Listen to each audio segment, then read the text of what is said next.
Hey everyone, welcome back to another episode of DIY Chris. I am Chris, and in this episode we are just going to continue to populate our board. Let's start with the capacitors. And the way I'm going to do those is we're going to do the little axial capacitors, and we're going to do them the same way as the resistors, and that's just basically to bend them with the resistor bender. Okay, we're going to center them like this, and then bend the leads. And these are also non-polarized. They are ceramic, and they can go in any direction. Okay.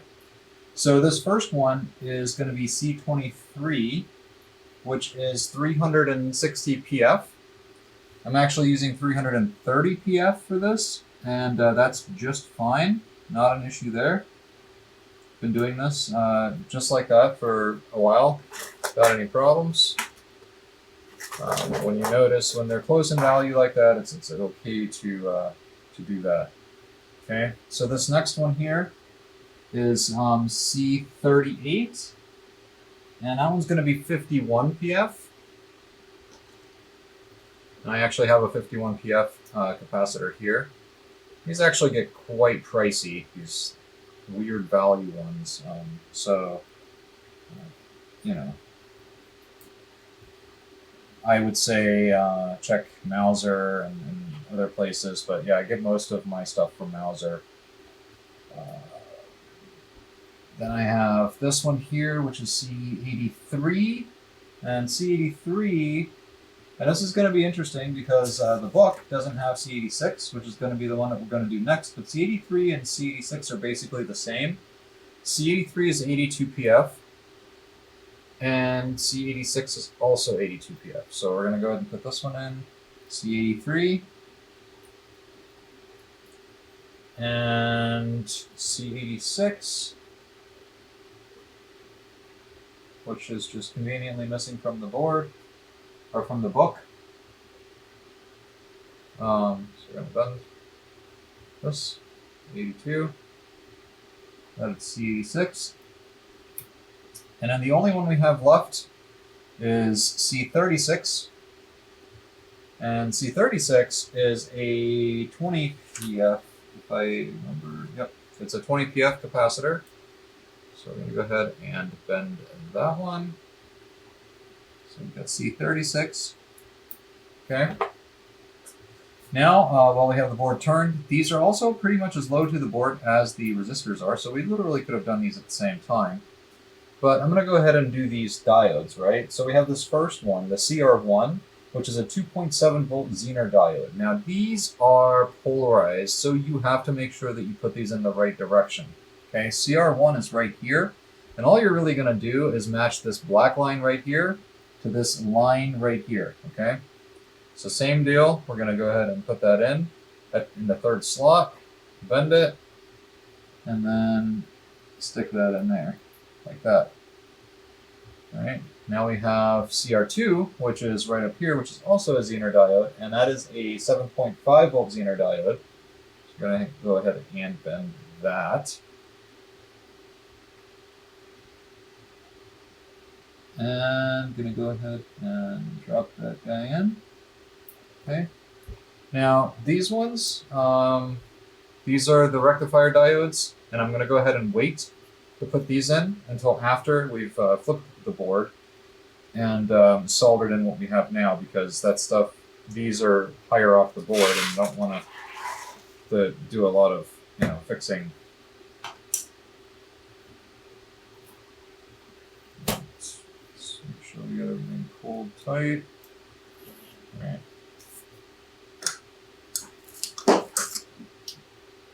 And here we go. This is going to be a lot less soldering than we did with the resistor.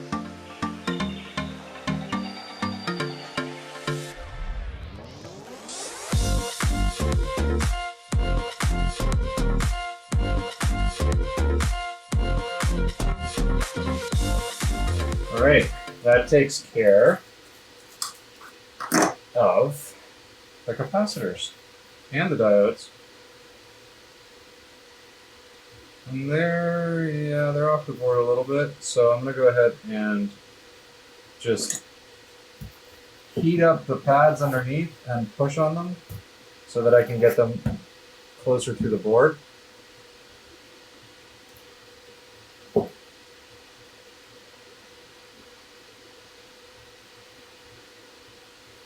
Ow. I'll burn a little. Okay, all these other ones are fine. I'm not going to worry about it. Okay. And I'll flip these off.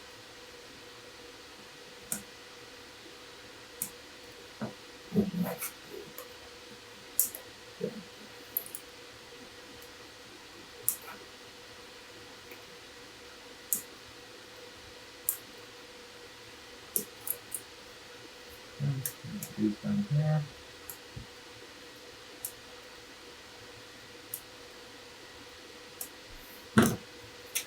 All right. Now let's drop in these two rectifier diodes. So these are also polarized, and same deal. You match up the line with the line on the board. So these two go here at C85 and C86. And if you'll look,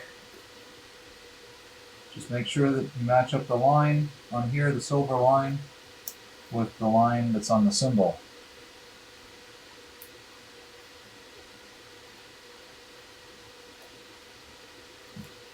All right. Let's go ahead and solder that.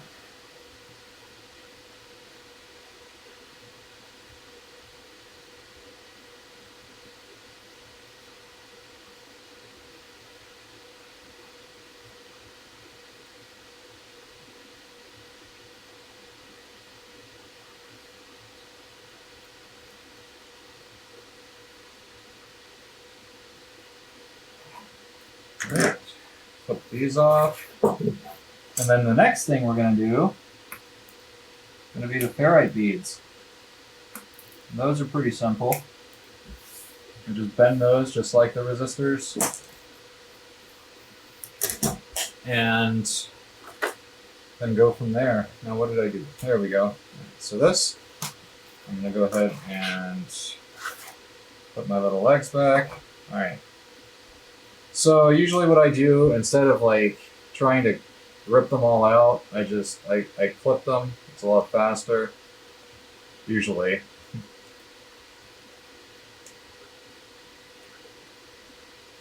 Because, you know, we know that we don't need these leads anyways. Plus, it'll keep the adhesive away from the board, which is nice.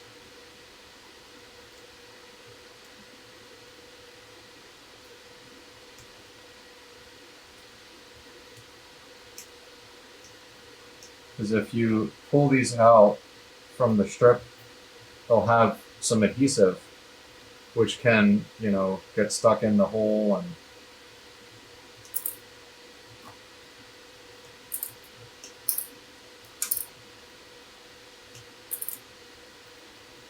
get in there.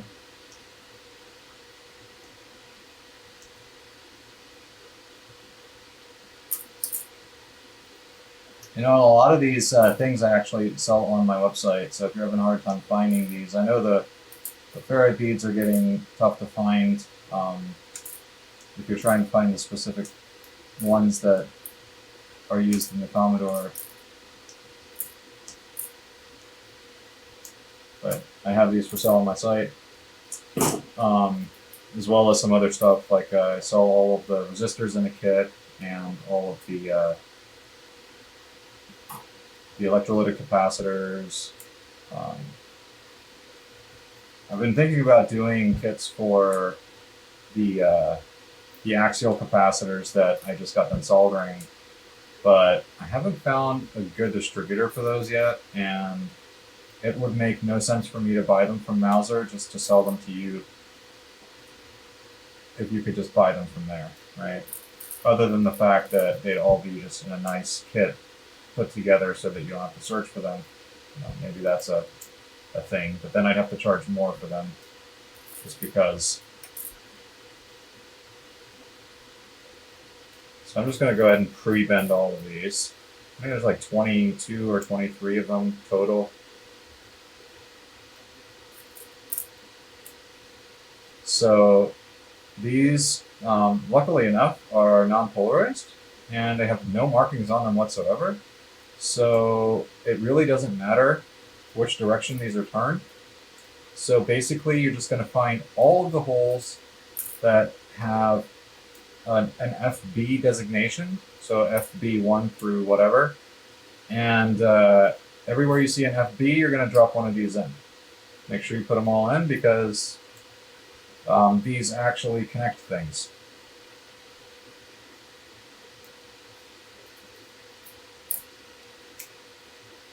What these are for is they reduce the amount of magnetic interference in circuits, right? There's a nice diagram that I found at some point, but maybe I'll drop in and share with you guys. But anyways, let's go ahead and get started. I'm just going to go from the from the left side to the right side of the board. This is going to be easy now because they're the same symbols as the resistors. So really, we're just looking for the resistor symbols, and we're looking for them to say FB. And as long as they say FB, then we can put one of these in here.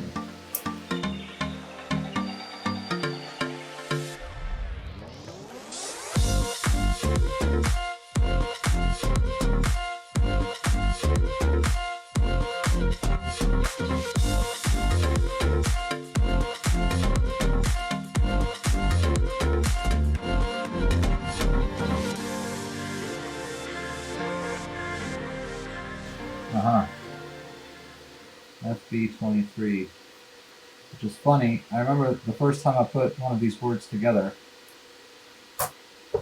I totally missed FB23. I missed FB23, I missed this jumper, I missed that jumper, and my board wouldn't turn on because of those three things. So yeah, whenever you have problems with your board, it could be something very, very simple. Alright, so let's see if we can turn this around. Get all these soldered on without them falling out.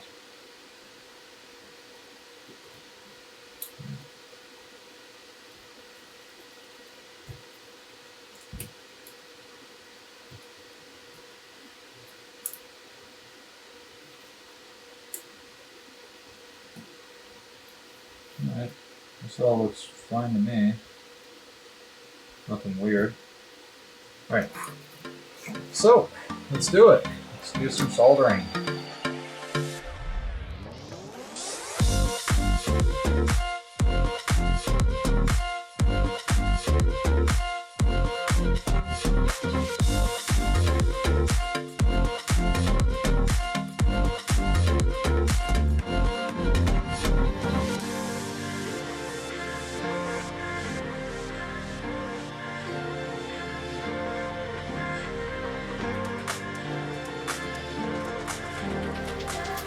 Let's clip these.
Okay, all clipped.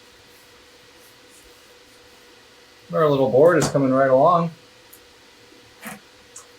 So one thing I still want to do in this episode before we stop is to put the two coils, the two inductors. So we've got L2 and L5 that we need to place. And as far as those go, 1.2 and 2.2 microhenries. So we've got the 1.2 and then the 2.2. The 2.2 is L2.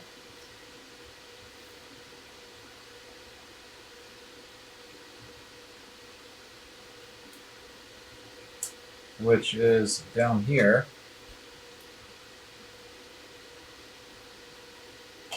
And then the 1.2 is actually up here at L5. Now the book, one thing to note, has that 1.2 microhenry inductor listed at L4, which is completely incorrect because L4 is this. So we're not going to put our inductor in where our choke should go. Okay, so we're going to put 1.2 at L5 right here. And I'm going to bend these out because these should have been done at the same time as the resistors. So if I had to do this again, and I've already done this like a bunch of times, but I always forget the order in which I should or want to do things, is that resistors, axial capacitors, and inductors should all be done at the same time. And then once you're done with those, you should jump into doing, and diodes. So these two Zener diodes, actually let's take this one step further.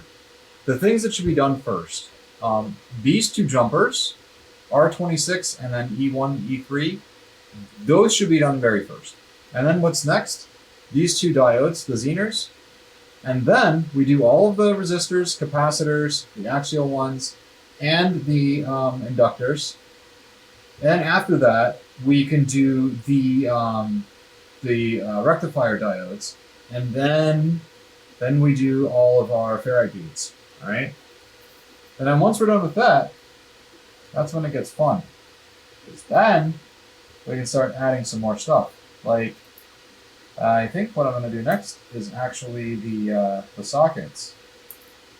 I think that's actually what's next.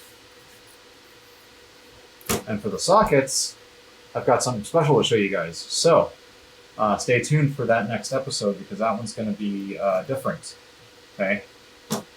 So that's pretty much it for this episode. I hope you guys enjoyed it. I hope you guys got something out of it. If not, maybe just enjoy watching me solder things. Whatever. It's all good. So, hope you enjoyed the episode, and don't forget to give me a thumbs up if you liked it, leave comments down below, and don't forget to subscribe to the channel and click the bell for notifications, and I'll see you guys in the next episode.